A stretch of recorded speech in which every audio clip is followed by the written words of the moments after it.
Halo semuanya, selamat datang di channel Pembelajar Abad 21. Bersama Satris Creative Channel, mari kita ikuti pembahasan soal-soal pedagogi. Selamat menyimak.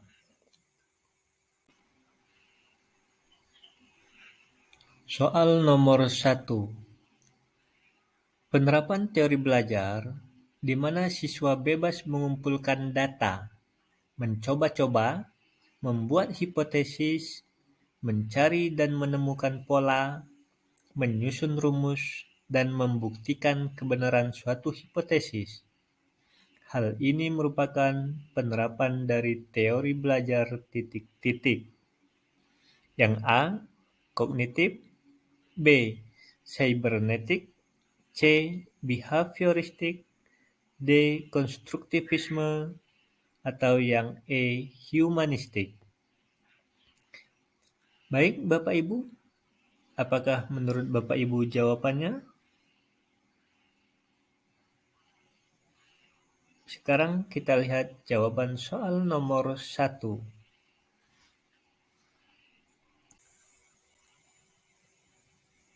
Kata kuncinya yaitu siswa bebas mengumpulkan data, mencoba-coba, membuat hipotesis, kemudian mencari dan menemukan pola, dan menyusun rumus serta membuktikan kebenaran dari suatu hipotesis. Maka rangkaian tersebut merupakan penerapan dari teori belajar konstruktivisme. Jadi jawabannya adalah D.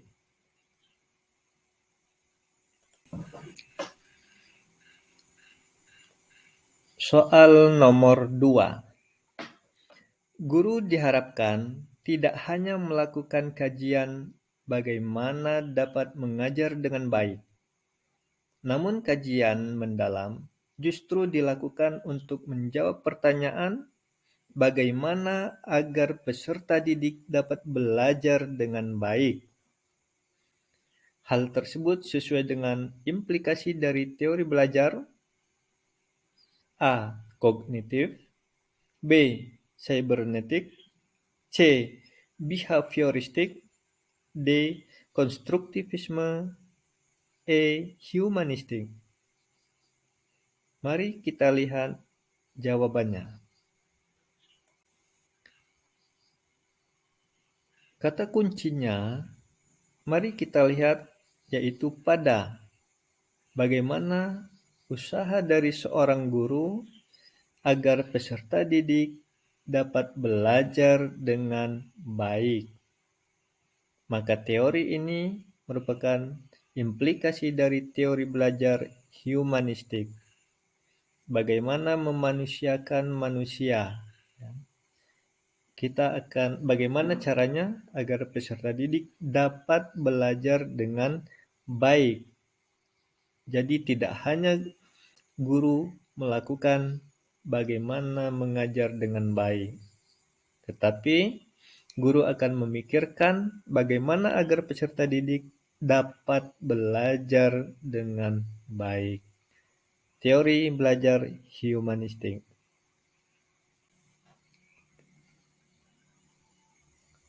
Soal nomor 3. Guru tidak melakukan transfer pengetahuan yang dimiliki, melainkan membantu peserta didik untuk membentuk pengetahuannya sendiri dan dituntut untuk lebih memahami jalan pikiran atau cara pandang peserta didik dalam belajar. Hal tersebut sesuai dengan implikasi dari teori belajar titik-titik. A. Cybernetik, B. Kognitif, C. Behavioristik, D. Konstruktivisme, atau yang E. Humanistik. Mari kita lihat kata kuncinya.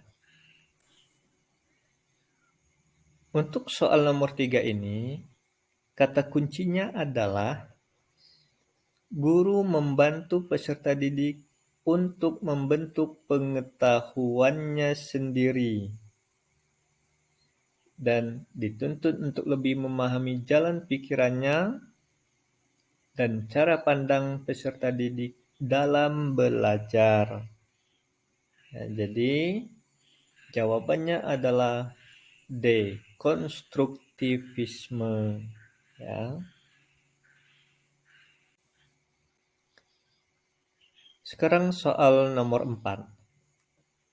Seseorang dianggap telah belajar jika ia telah mampu menunjukkan perubahan tingkah laku. Hal ini sesuai dengan teori belajar titik-titik. Apakah yang A. Cybernetic, atau B. Kognitif, atau C. Behavioristik, atau D. Konstruktivisme, atau E. Humanistik? Mari kita lihat jawabannya. Untuk soal nomor 4 ini, kata kuncinya adalah perubahan tingkah laku. Ya, terjadinya perubahan tingkah laku. Maka ini sesuai dengan teori belajar C. Behavioristik. Ya, perubahan tingkah laku. Soal nomor 5. Ilmu pengetahuan dibangun dalam diri seseorang melalui proses interaksi yang berkesinambungan dengan lingkungannya. Hal ini sesuai dengan teori belajar titik-titik. Yang A. Cybernetic, B. Kognitif, C. Behavioristik, D. Konstruktivisme, atau Humanistik. Oke Bapak Ibu, menurut Bapak Ibu jawabannya apa? Baik, kita lihat jawabannya.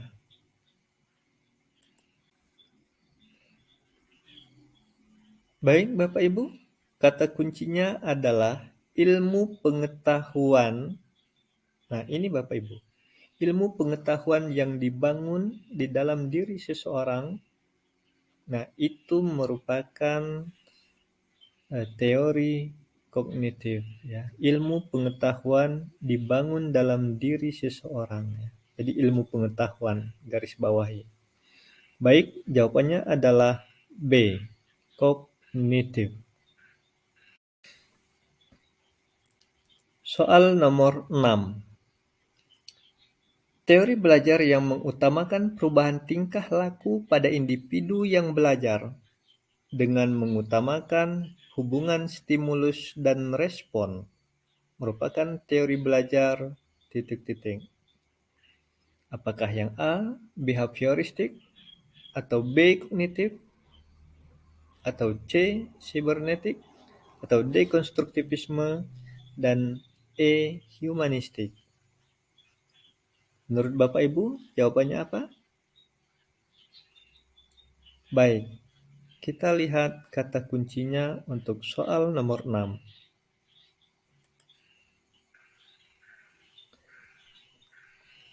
Baik, kita lihat kata kunci untuk soal nomor 6. Yang pertama adalah perubahan tingkah laku. Ya, bagaimana perubahan tingkah laku dan hubungan stimulus dan respon. Jadi apabila ada stimulus, maka terjadi perubahan tingkah laku merupakan respon hasil dari kegiatan belajar. Maka teori ini merupakan teori belajar behavioristik. Jawabannya adalah A. Behavioristik.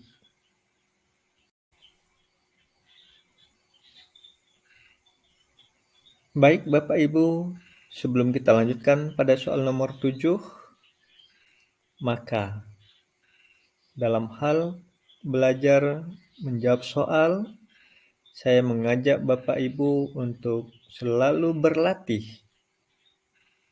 Karena sistem pembelajaran pada usia lanjut harus dilakukan secara berulang-ulang, ya.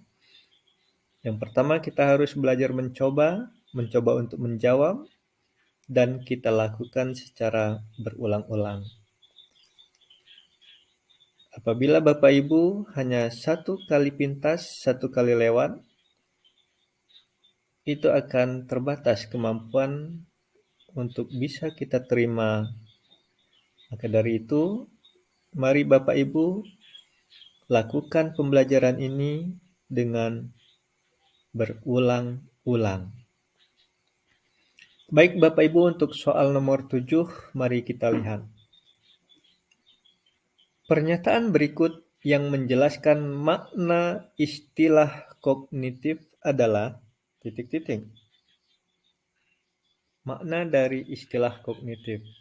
Apakah yang A, kemampuan untuk memecahkan masalah, atau B, kemampuan untuk mengemukakan pendapat, atau C, kemampuan berinteraksi, atau yang D, kemampuan berkomunikasi, atau yang E, kemampuan untuk mengintegrasikan diri.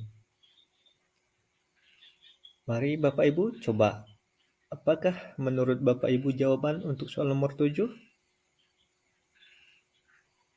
Baik, mari kita lihat jawaban untuk soal nomor 7.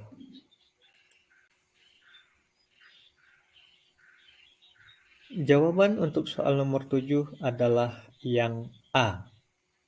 Kemampuan untuk memecahkan masalah itu merupakan penjelasan atau makna dari istilah kognitif, ya, ilmu pengetahuan, yaitu yang A, kemampuan untuk memecahkan masalah. Soal nomor 8. Aliran ini lebih menekankan pada keaktifan peserta didik selama kegiatan belajar, berpikir aktif, menyusun konsep-konsep, serta memberi makna tentang hal-hal yang dipelajari, dan yang terpenting, terwujudnya belajar adalah niat peserta didik itu sendiri. Pernyataan ini merupakan aliran dari teori A. Behavioristik, B. Humanistik, C. Cybernetik, D. Konstruktivisme, atau yang E. Kognitif. Maka jawabannya adalah soal nomor 8 ini jawabannya adalah D. Konstruktivisme. Oke ya, mari kita lanjutkan soal berikutnya. Soal nomor 9. Seluruh komponen pendidikan memiliki tujuan yang sama, yaitu terbentuknya manusia yang ideal, manusia yang dicita-citakan, yaitu manusia yang mampu mencapai aktualisasi diri. Pernyataan tersebut merupakan bagian dari teori ... A. Behavioristik, B. Humanistik, C. Cybernetik, D. Konstruktivisme, atau yang E. Kognitif. Baik Bapak Ibu, kita lihat jawabannya. Kata kunci untuk soal nomor 9 ada pada kalimat, yaitu manusia yang mampu mencapai aktualisasi diri. Ya. Maka pernyataan tersebut merupakan bagian dari teori humanistik, atau yang B.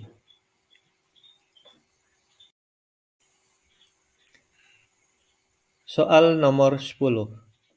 Saat ini peserta didik dituntut untuk dapat belajar setiap saat dan bisa terjadi dimanapun. Hal ini karena kemajuan teknologi yang memungkinkan belajar jarak jauh dalam jaringan atau online. Pernyataan di atas sejalan dengan teori belajar ... Yang A. Behavioristik, atau B. Humanistik, C. Cybernetik, D. Konstruktivisme, atau yang E. Kognitif. Menurut Bapak Ibu jawabannya adalah? Baik, mari kita lihat jawaban untuk soal nomor 10.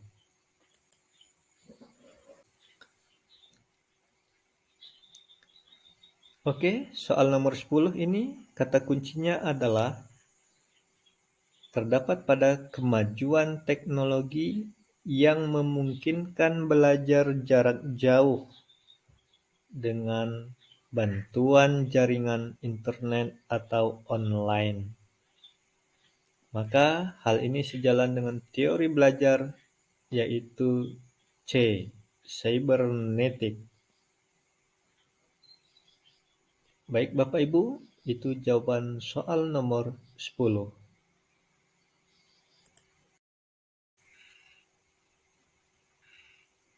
Baik Bapak Ibu di seluruh Nusantara, demikianlah pembahasan soal-soal yang mencakup materi pedagogi.